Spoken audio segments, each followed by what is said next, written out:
devo tenere duro, devo stringere i denti.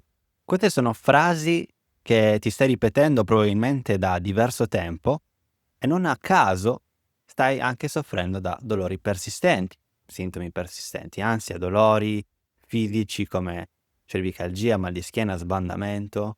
È proprio questo tenere duro e stringere i denti che sta creando ulteriore pressione addosso. Perché ci sono 2 paure principali che sta vivendo il tuo corpo e te, il tuo ego. Uno, quello della paura dei sintomi e quello della paura di esprimere quelle tensioni emotive.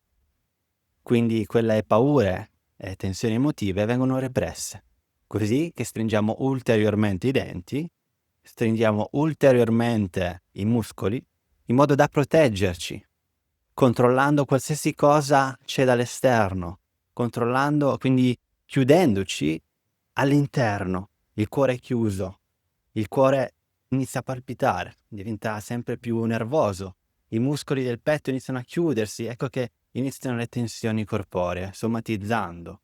Quindi quello che faranno le persone è di andare a farsi fare un massaggio continuamente dall'osteopata per sbloccare il corpo, invece di pensare che io non devo sbloccare niente, che io non devo necessariamente diventare il mio corpo in questo momento, ma devo capire dall'esterno che c'è un bambino che sta gridando all'interno e quel bambino deve essere ascoltato.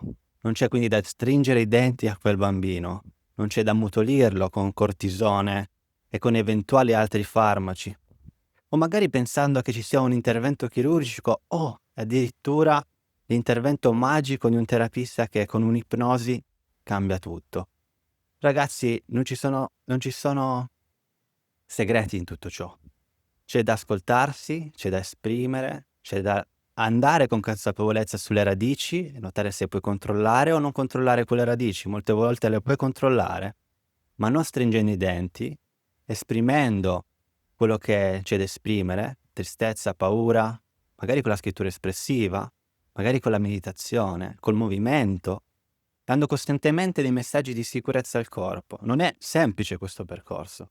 Magari durerà mesi, se non anni, ma capendo che ci sono delle radici emotive da risolvere e da ascoltare, lì veramente rimpicciolirai e accorcerai questo percorso di guarigione. Spero di averti aiutato in questo video. Per ulteriori informazioni ti consiglio di vedere il mio canale YouTube.